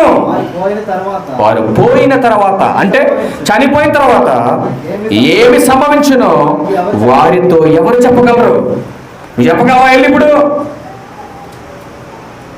ఎందుకు చనిపోయాడు యేసు గారి దగ్గరికి వెళ్ళి అడగలుగుతారు మీరు? ఇప్పుడు అయ్యా ఎందుకు చచ్చిపోయినావు అప్పుడే నువ్వు అడగలుగుతావు వెళ్ళి? పోనీ అయ్యో నువ్వు అసలు నీ పరలోకానికి వెళ్తావో లేదో మాకు డౌట్ కొంత. ఇప్పుడు నీ పరలోకానికి కూర్చునేటువంటి బోధ నీకు చెబుతానని చెప్తే వింటాడు పిల్లలు? ఆయన బతికున్నప్పుడు ఏం చేశాడో, శరీరాన్ని బట్టి చేశాడు, ఆత్మను బట్టి చేశాడు, అవన్నీ కూడా క్రీస్తు న్యాయపీఠం దగ్గర బయటకు వస్తాయి మనకు అవన్నీ కూడా. కానీ బ్రతికి ఉన్నప్పుడే నీ ప్రవర్తనను దిద్దుకోమని చెబుతున్నాడు ఆయన. దీపం ఉన్నప్పుడు ఏం చేయాలి? మనం ఇంటిని చక్కబెట్టుకోవాలి. దేహం అనేటటువంటి దేహంలో దీపముగా ఆత్మ ఉంది లోపల. ఈ ఆత్మ కలిగినటువంటి దీపము, వెలిగినటువంటి దీపాన్ని మనం ఆడుకోగిన వారిగా ఉండకూడదు. ఇంకంటి మాటలు మనం చూసుకొని మాకు ముందుకు చేసుకుందాం. మనం సామెతల గ్రంథం 5వ అధ్యాయము 7వ వచనం చూడండి. యవనస్తులు కూర్చున్నటువంటి మంచి కుమారులారా, నా మాట ఆలకింపుడి, నేను చెప్పు బోధ నుండి తొలగకుడి. ఏం చెబుతున్నాడండి? కుమారులారా అంటే అంటే అమ్మాయిని అవసరం అంటారు అనుకున్నారు మీరు. ఇక్కడ కుమారులైనా కుమార్తెలైనా యవనస్తులుగా ఉన్నటువంటి వారందరికీ వర్తించేటటువంటి మాట, నా కుమారులారా నా మాట ఆలకించుడి, నేను చెప్పు ఉపదేశము నుండి తొలగకుడి అని మాట్లాడుతున్నాడు. అంటే తొలగిపోకుండా జాగ్రత్తగా వినండి. కింద చెబుతున్నాడు ఆయన, జారాస్త్రీయుండు ఛాయకు పోక నీ మార్గము దానికి దూరముగా చేసుకొనుము. ఏ స్త్రీ అంటది? జారాస్త్రీ అంటే వ్యభిచారం జరిగిస్తున్నటువంటి ఒక భయంకరమైన స్త్రీ. ఆ స్త్రీ ఉన్న చోటకు వెళ్ళకూడదు. మరి ఏం చెప్తున్నా చూడండి కింద, దాని ఇంటి వాకిటి దగ్గరకు వెళ్ళకము, వెళ్ళిన ఎడల పరులకు నీ యవన బలమును, క్రూరులకు నీ జీవిత కాలమును ఇచ్చివేతువు. నీ ఆస్తి వలన పరులు తృప్తి పొందుదురు, నీ కష్టార్జితము అన్యుల ఇల్లు చేరును. అలా వ్యభిచారం చేస్తున్నటువంటి వారందరూ కూడా అన్యులతో పోల్చేయడం వాళ్ళని. అలా కనుక నువ్వు పిచ్చి పనులు చేస్తే నీ బలమంతా పరుల దగ్గరికి వెళ్ళిపోతుంది, నీ ఆస్తి అంతా కూడా అన్యుల దగ్గరికి వెళ్ళిపోతుంది, నీ దగ్గర ఏమీ మిగలదని మాట్లాడుతున్నటువంటి దేవుడు 10వ వచనం దగ్గరికి వచ్చేసరికి 11వ వచనం దగ్గరికి తుదకు నీ మాంసమును నీ శరీరమును క్షీణించినప్పుడు అని మాట్లాడుతున్నాడు. ఏమేమి పోతాయంట? ఏమేమి పోతాయి? ఫస్ట్ ఏం పోతాయని చెప్పాడు? మాంసం పోద్ది, శరీరం పోద్ది. తర్వాత ఏం చెప్పాడు? నీ ఆస్తి పోద్ది. నీ ఆస్తి పోద్ది ఫస్ట్, ఆ తర్వాత నీ శరీరం క్షీణించిపోద్దని మాట్లాడుతున్నాడు. కిందకు వచ్చేసరికి 12వ వచనం చెబుతున్నాడు, అయ్యో ఉపదేశము నేను ఎట్లు త్రోసివేసిదిని, నా హృదయము గద్దింపు నేను ఎట్లు తృణీకరించెను, నా బోధకుల మాట నేను వినకపోతేనే, నా ఉపదేశకులకు నేను చెవియొక్కలేదు, నేను సమాజ సంఘముల మధ్య నుండి నన్ను ప్రతి విధమైన దౌష్యమునకు లోబడటకు కొంచెమే ఎడమైనని నీవు చెప్పుకొనొచ్చు మూలుగుచూనుందని మాట్లాడుతున్నాడు. ఎక్కడ మూలిగేది? అమ్మ చెబితే ఎల్లా, నాన్న చెబితే ఎల్లా, తోబుట్టులు చెబితే ఎల్లా, సంఘం చెబితే ఎల్లా, అయ్యగారు చెబితే అంతకన్నా ఏం లేదు. ఇవన్నీ వినకపోవడం వలన నీకేదో మూలుగుడు వచ్చిందంటున్నాడు ఆయన. మూలుగుడు ఏంటా? మూలుగుడు మాంసం మొత్తం కూడా క్షీణించిపోయి హెచ్ఐవి వచ్చి మచ్చలెక్కిన తర్వాత ఏం చేస్తావు నువ్వు? మోలగటమే. కానీ ఈ మూలుగు ఆ మూలుగు కాదు, ఇది పాతాళ లోకమందలి మూలుగిది. ఎవరికైనా వినపడుతుంది ఇది? నిన్ను ప్రేమగా లాలించి బుజ్జగించి నీ ఆస్తి అంతా కాజేసినటువంటి ఆ చారా స్త్రీ నీ మూలిగా నిలబడి వస్తుందా? నువ్వు మంచం వ్యక్తి నేను పలకరించడానికి వస్తుందా? ఆలోచించండి, రాదు. అందుకని నా కుమారుడా నా ఉపదేశమును విడిచి తిరగొద్దు. మరి ఏం చేయాలా? విడిచి తిరగొద్దు అన్నాడు. పాపులు నీ ఎదుట ఉన్నప్పుడు నువ్వేం చేయాలి అని దేవుడు కోరుకుంటున్నాడు. ఒకసారి తిమోతి గారికి చెప్పాడు. మాట చూద్దాం మనం. తిమోతి గారికి రాసినటువంటి 2వ పత్రిక 2వ అధ్యాయము 22వ వచనం చూడండి. అక్కడ ఏం మాట్లాడుతున్నాడు? నీ యవనిచ్చల నుండి పారిపోము, పవిత్ర హృదయులై ప్రభువునకు ప్రార్థన చేయ వారితో కూడా నీతిని, విశ్వాసమును, ప్రేమను, సమాధానమును వెంటాడవలెను. విడిచిపెట్టకుండా నువ్వేం చేయమని చెప్తున్నాడు ఆయన. ఆయన ఉపదేశం అంగీకరిస్తూ నువ్వేం చేయాలో నేర్పుతున్నాడు. కేవలం ఆదివారం వచ్చి కూర్చొని ఈ నేర్చి వెళ్ళిపోయి దుష్టుల ఆలోచన చెప్పున పాపుల మార్గాన అపహాసకులు కూర్చుని చోట కూర్చుంటే నీ ప్రవర్తన వారు. మందిరానికి వచ్చిన నువ్వు, వాక్యం ఉన్నటువంటి నువ్వు విడవకుండా ఉండాలనంటే పాపులని ఎదుట ఉన్నప్పుడు నేనేం చెప్పంటాడు ఆయన? ప్రేరేపించి ప్రేమించి వాళ్ళతో పాటు కలిసిపోయి నాశనమైపోమని కోరుకోవట్లే ఆయన. ఏం చెబుతాడు ఆయన? నీ యవనెచ్చల నుండి పారిపోవాలి నువ్వు. ఎందుకంటే పారిపోవాలి? ఎందుకు పారిపోవాలి? నువ్వు మోలకుండా ఉండాలనంటే, ఏడవకుండా ఉండాలనంటే నువ్వు పారిపోవాలి. కానీ భయంకరమైన స్థితి నీకు రాబోతుంది నాయన. అందుకనే జాగ్రత్త పడమని హెచ్చరిస్తూ ఏమి నేర్చుకోమంటాడంటే, పవిత్ర హృదయులై ప్రభువునకు ప్రార్థన చేయు వారితో కూడా నీతిని, విశ్వాసమును, ప్రేమను, సమాధానమును వెంటాడాలి నువ్వు. నీ ప్రయాణం ఎటు? లోకంతోనా దేవునితోనా? దేవునితో అయితే నీ ప్రయాణం ఎక్కడ నాకు తెలుసా? విశ్వాసం దగ్గరికి వెళ్ళాలి నీ ప్రయాణం. ఎవరైతే క్రీస్తు ప్రేమ కలిగి ఉన్నారో వాడి దగ్గరికి వెళ్ళాలి నీ ప్రయాణం. అపహాసకుల దగ్గర కాదు నీ ప్రయాణం. లోకంలోకి వెళ్తే తప్పు అంటారా? లోకంలో తిరిగితే తప్పు అంటారా అంటే యాకోబు పత్రిక 4:4 చూడండి. ఒకసారి ఏం మాట్లాడుతున్నాడు? యాకోబు గారు రాసిన పత్రిక 4:4 చూడండి. అక్కడ ఏం మాట్లాడుతున్నాడు? వ్యభిచారులారా ఏం మాట్లాడుతున్నాడండి? ఏం మాట్లాడుతున్నాడు? నీ ప్రయాణం లోకంతో అయితే మిమ్మల్ని వ్యభిచారాన్ని పిలుస్తున్నాడు. వ్యభిచారులారా, ఈ లోక స్నేహం దేవునితో వైరమని మీరు ఎరుగరా? కాబట్టి ఎవడి లోక స్నేహము చేయకూడనో వాడు దేవునికే శత్రువు.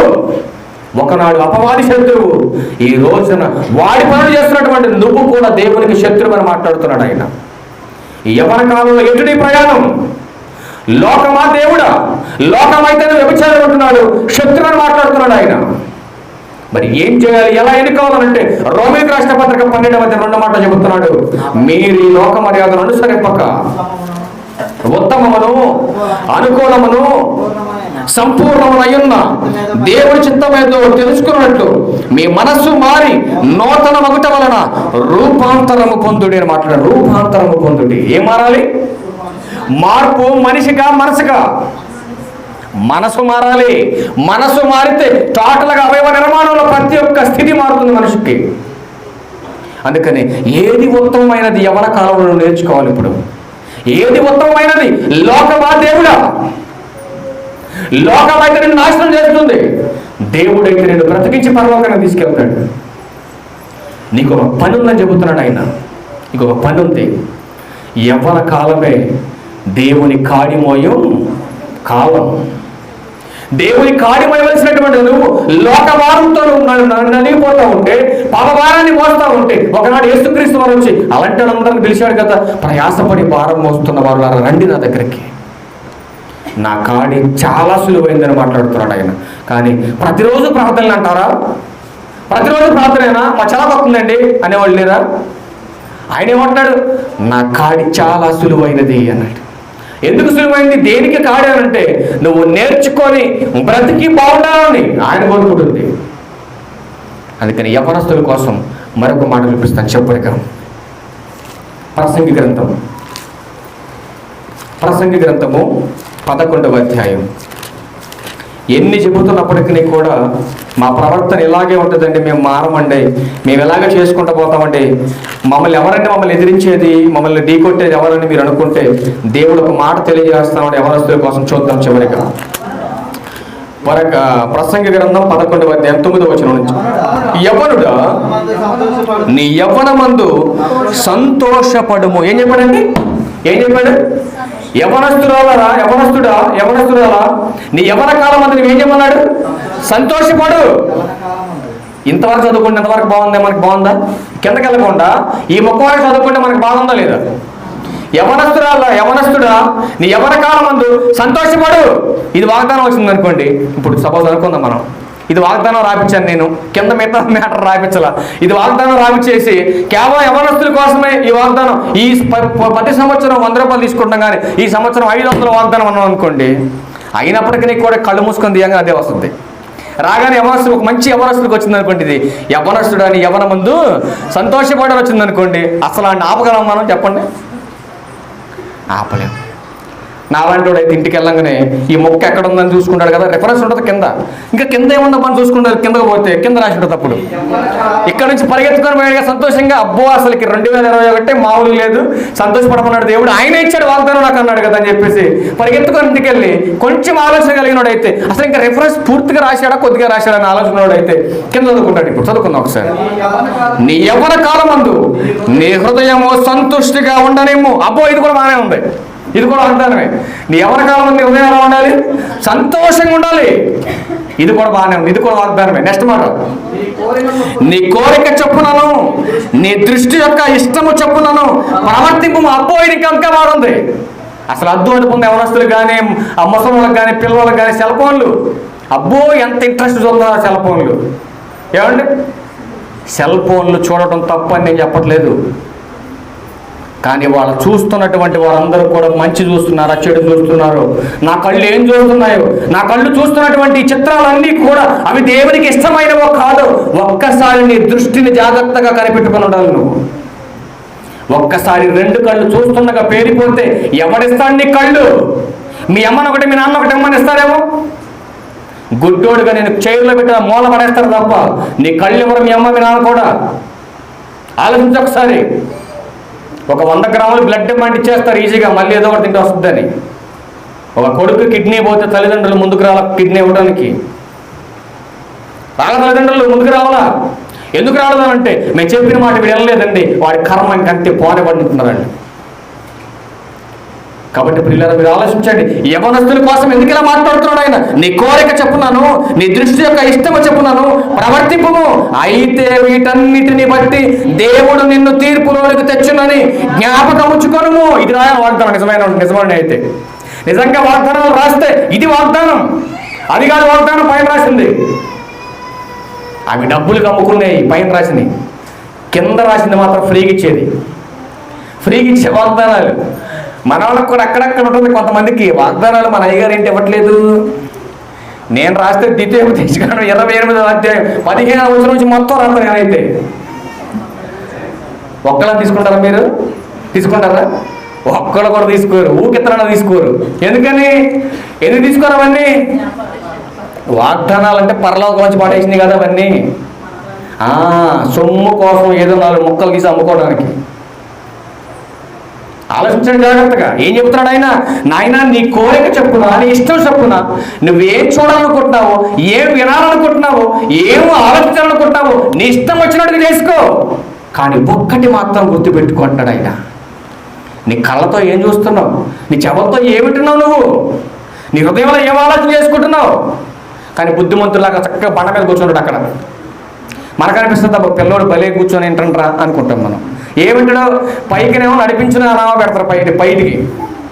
ఆడు చూసేది ఏంటి? ఎక్కడికో పోతుంది. పైకి జనానికి ఏమైనా పడుతుంది? నడిపించిన అనామా పాటని పడుతుంది బయటికి. అది కూడా వచ్చింది మన ఫోన్లో. పైకి ఒకటి వినపడుతుంది జనానికి, ఈడొకటి వింటూ ఉంటాడు ఇక్కడ, చూస్తూ ఉంటాడు ఇక్కడ. కానీ దేవుణ్ణి మోసం చేయలేరు మీరు. నీ చుట్టూ ఉన్న వాళ్ళు మోసం చేస్తారు మీరు, దేవుణ్ణి మోసం చేయలేని యవనస్తులు గుర్తుపెట్టుకోండి. నెక్స్ట్ మాట ఏముంది? అయితే వీటన్నిటిని బట్టి దేవుడు నిన్ను తీర్పులోనికి తెచ్చిన. ఏ తీర్పులోనికి? ఏ తీర్పులోనికి? ఏ తీర్పులో తీసుకొస్తాడు దేవుడు? ఒక భయంకరమైన తీర్పులోనికి నిన్ను తీసుకొస్తాడు దేవుడు.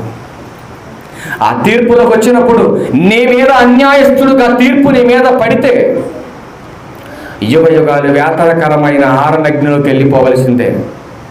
అలా నశించిపోకూడదని, నాశనమైపోకూడదని ప్రతి యవ్వనస్తుడు దేవుని పని జరిగించాలని బాల్యం నుంచి ప్రభు యొక్క శిక్ష బోధ వాడికి నేర్పించమన్నాడు దేవుడు.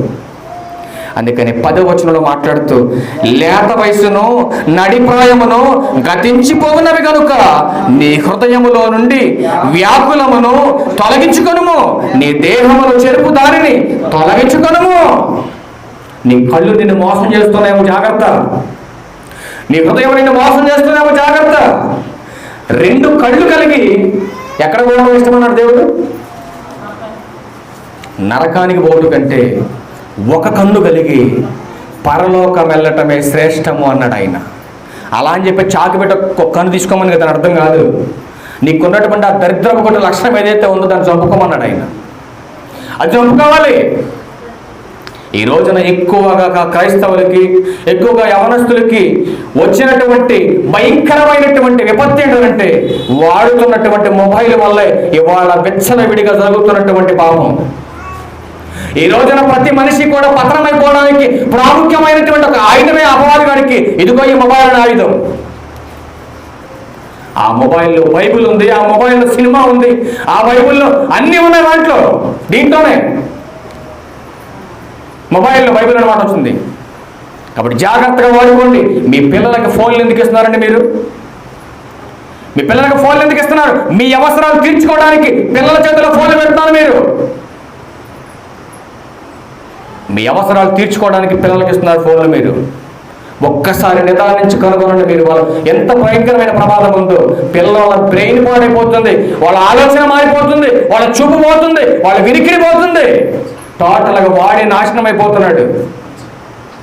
హాస్పిటల్కి వెళ్తే డాక్టర్లు చెబుతున్న కంప్లైంట్ ఏంటో తెలుసా? మీ పిల్లల ఫోన్లు వాడటం వల్ల వచ్చినటువంటి రోగం అని చెబుతున్నారు వాళ్ళు.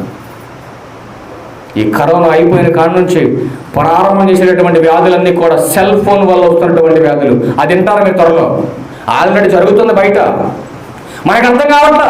ఏమంటే జియో ఫోన్ కదండి, 7,500 రూపాయలు ఫోన్ కింద పడేసిన పగలదు, ఎక్కడ పడేసిన పగలదు. పనికిమాల ఫోన్ అది ఇస్తున్నారు, వాళ్ళ ఇష్టానుసారంగా చూస్తున్నారు. సెల్ ఫోన్ అంటే మనం ఒక ఆప్షన్లోకి ఉంటే అది మరొక దరిద్ర కూడా ఆలోచన తీసుకొచ్చి పెడుతుంది. అక్కడ వస్త్రాలు లేనటువంటి బొమ్మలు కూడా వస్తాయి దాంట్లో. నీ పిల్లోడి వయసు ఎంత, చూసేటటువంటి చూపు ఎంత, వాడు ఆలోచన ఎంత, ఆలోచించండి ఒకసారి. మనకు అన్ని జ్ఞానం ఉంది కాబట్టి వస్తున్నటువంటి ప్రతి పనికి మనం డిలీట్ చేసేస్తాం, అయితే పక్క తీసేస్తాం. వాడు తీయడం ఇదేంటి ఎలా ఉందని చెప్పేసి ఇంకా వాడు చూస్తాడు, వాడు పక్కన వాడు చూపిస్తాడు, అందరూ చూపిస్తాడు. రేపు పొద్దున సమాజంలో చెడ్డ పేరు వచ్చిన తర్వాత వాడి కొడితే ఏంటి లాభం నీకు? ఈ రోజున చిన్నపిల్లలకి ఆకలిస్తే అన్నం పెడతానే పాటలు అవసరమా? ఆలోచించండి ఒకసారి. వాడు ఇంటున్నటువంటి పాటలకి, వాడు ఉన్నటువంటి వయసుకి, వాడు చేస్తున్నటువంటి పనులకి సంబంధం లేని వాళ్ళు. అందుకని మీ కారణానికి ముందు మీరు ఎలా చనిపోతారయ్యా? అలా చనిపోవడానికి కారణం కూడా తెలుసా? మీకు జన్మనిచ్చినటువంటి తల్లిదండ్రులు లేదని చెప్తున్నాడు దేవుడు. అందుకని ఏలి సరిగ్గా పెంచలేదు కాబట్టి ఏలి కుమారులు మాత్రమే శిక్షించాడు దేవుడు. పనికి మాలలుగా పెంచినటువంటి తండ్రిని కూడా గర్భంలో పుడుతున్నటువంటి కుమారుడు అంటే మగ జన్మ అనేది కుటుంబంలో ఉండకుండా చేయాలనుకున్నాడు దేవుడు. మగాడనేవాడు ఉండకూడదు కుటుంబంలో అనుకున్నాడు ఏలి కుటుంబంలో. అందుకని ఒకే దినమున 4 చంపేశాడు, తీసాడంతే. అలా చంపితే తట్టుకోలేము ప్రియులారా, మనం తట్టుకోలేము మనం. అందుకని దేవుని క్రియలను ధ్యానించండి. ఆయన వంకరగా చేస్తే ఏ ఒక్కడు కూడా దాన్ని సరిచేయలేడు. కాంతమ్మక్కకి ఇప్పుడు అన్న లేడు, వేసన్న. మరి ఎవరండి ఆదరణ? ఎవరు ఆదరణ? అందుకని ఆలోచనాత్మకమైనటువంటి పాఠాన్ని తయారు చేశాను ప్రియులారా. మీ అందరి కోసం, మీ ఆత్మలందరినీ కూడా రగిలించి పరలోకం మరి మహాలోకానికి తీసుకెళ్లాలని ఒక మంచి ఆలోచనాత్మకమైనటువంటి పాఠం రాస్తున్నాను నేను. ఈ మరణాన్ని గురించి ఏంటో తెలుసా? ప్రతి మనిషికి కూడా బ్రతకాలని ఆశ ఉంటుంది భూమి మీద. ఉంటుందా ఉండదా? చచ్చిపోవాలన్న చేతులు ఎత్తండి ఎవరన్నా. తొందర చచ్చిపోవాలండి నన్ను చేతులు ఎత్తండి ఎవరు ఉన్నారేమో. ఏ ఒక్కడు ఉండడు పిల్లలు, ఎవరు చచ్చిపోవాలని ఇష్టపడరు. అందరికీ బతకాలని ఉంటుంది. అందుకని ఒక ఆలోచనాత్మకమైనటువంటి మందు కనిపెడుతున్నాను నేను. అది ప్రభు ఎప్పుడూ పంచిపెట్టాడు. అదే పంచిపెట్టేటటువంటి పనిలో ఒక టైటిల్ తీసుకొచ్చే ముందుకు ఏంటో తెలుసా? మీ ఆయుష్ను పెంచే ఔషధం కోసం వస్తారా, చస్తారా?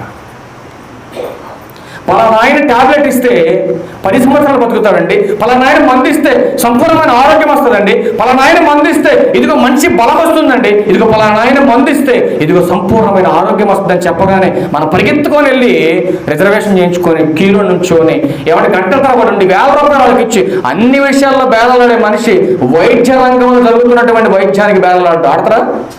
ఆటో మెడికల్ షాపులో 10 పైసల మంది వేళ కూడా నీకు ₹10 చెబితే కళ్ళు మూసుకుని తీసుకుంటావు నువ్వు, నీకు తెలియదుగా. ఒకవేళ బేరలాడితే ఏం తక్కువ క్వాలిటీ మంది ఇస్తాడో మనకి చచ్చిపోతాం కదా మనం. ఈ భయం అనమాట మనిషికి.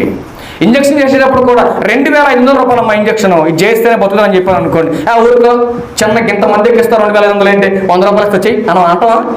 అనం మనం. ఎందుకని ఏమో 100 మంది తగినటువంటి మందికి ఇస్తే బతుకుతాడు చస్తాడని భయం కదా మనకి. కానీ దేవుడు చెబుతున్నాడు, నాయన ఎలాంటి ఖర్చు లేకుండా మీ ఆయుష్ను పెంచే ఔషధం నా దగ్గర ఉంది రండి అని పిలుస్తున్నాడు ఆయన. ఎక్కువ కాలం బతకడానికి ఇష్టపడేవాడు, తన బ్రతుకును దిద్దుకునేవాడు ఈ ఔషధాన్ని కోరుకొని ఈ మందును వాడేటప్పుడు చేయవలసిన పత్యాలు చాలా ఉన్నాయి. ప్రభు చిత్తం అయితే మరొకసారి చెబుతాను, అప్పుడు నేర్చుకుంటారు. కానీ మీరు ఈ మందును వాడేటప్పుడు పత్యం చేయకపోతే, కామర్లకు మందు ఇచ్చినప్పుడు పత్యం చెబుతారా లేదా? మందు ఇవ్వగానే ఇంటికి వెళ్ళి చికెన్ తిన, కోడిగుడ్డు తిన, చేపలని చెప్తారా ఎవడైనా? చెప్పడు. తింటే ఏమవుద్ది? ఏమంటే చెప్పండి. కామర్లో మంది ఇచ్చారు, కామర్లు అయింది, మనందరికి కామర్లు అయింది అనుకుందాం. ఏమంటే కామర్లో మందుకి వెళ్ళి మంది ఇచ్చాడు మనకి. మంది ఇచ్చినప్పుడు ఏం చెప్తాడు వైద్యుడు? మంది ఇవ్వడానికి ముందే చెబుతాడు మీకు ఇవన్నీ, నాయన చేపలు తినమాకు, తర్వాత ఏం తినొద్దు, చికెన్ తినొద్దు, కోడిగుడ్డు తినొద్దు, ఎండి చేపలు తినొద్దు, ఏమండి ఇంకా నీకు పెళ్ళయిందా? పెళ్ళయిందండి, భార్యకు దూరంగా ఉండు, పెళ్ళైందమ్మా, పెళ్ళైంది, భర్తకు దూరంగా ఉండు, ఇవన్నీ చెబుతాడా లేదా మీకు? ఖచ్చితంగా చెప్తాడు. ఏంటివన్నీ? మందు వాడేవాడికి పత్యం ఇది. నీ ఆయుష్ను పెంచే ఔషధాన్ని తీసుకునే వాళ్ళకి కూడా పత్యాలు ఉన్నాయి. ఆ పత్యాలు ప్రభు చిత్తమైతే మరొకసారి మనం కలుసుకున్నప్పుడు చేర్చుకుంటాం. కాబట్టి యవ్వనస్తుడా, నీ ప్రయాణం ఎటు? లోకమా, దైవమా? దేనికోసం వెళ్తే మనకు నిత్య జీవం వస్తుంది? మీరు చెప్పండి. ఇప్పుడు దైవానుకూలముగా దేవుని పని జరిగిస్తూ ప్రభు యొక్క శిక్షలో బాగా మనం బాల్యంలో నేర్చుకొని యవ్వనములో దేవుని పని చేస్తే యేసుక్రీస్తు వలె జ్ఞానమందును వయసునందును వర్ధిల్లినప్పుడు నీకు పరలోకం అనే మహాలోకం వస్తుంది. దేవుడిచ్చిన 70-80 సంవత్సరాల కాలాన్ని మీరు పూర్తి చేసుకుంటారు. అలా ఏం కాకుండా మీ ఇష్టానుసారంగా పిల్లలు పెంచి మీ ఇష్టానుసారంగా ఎవరి కాలంలో మీరు బ్రతికితే మీ కాలానికి ముందే మీరు వెళ్ళిపోతారని దేవుడు చెబుతున్నాడు. కాబట్టి మన కళ్ళ ముందు ఎన్నో మరణాలు చూస్తున్నాం. మనం ఎంతో మంది యవ్వనస్తులు చచ్చిపోతున్నారు మన కళ్ళ ముందే. కానీ ఇప్పటికీ కూడా మనకు మెలకువ రాకపోతే ప్రియులారా ఆలోచించండి, ప్రమాదం మీ వాకటే పొంచి ఉంది, గుర్తుపెట్టుకోండి మీరు. అందుకని క్రైస్తవుడు మరణాన్ని ఎలా చూడాలి అన్న యేసన్న గారు రోజు మాట్లాడడం దాని గురించి. కాబట్టి ప్రియులారా ప్రతి మనిషి కూడా ఆలోచించవలసినటువంటి విషయాలు గ్రంథంలో చాలా రాయించాడు. మీరందరూ కూడా ఈ నెల మొత్తం కూడా ప్రతి మనిషి కూడా ఈ చివరి మంత్ కాబట్టి డిసెంబర్ నెల అందరూ కూడా ప్రతి మనిషి కూడా బైబిల్ చదవండి. రెండవది సమయానుకూలంగా కాకుండా ప్రతి దినము ఏం చేయమన్నాడు దేవుడు?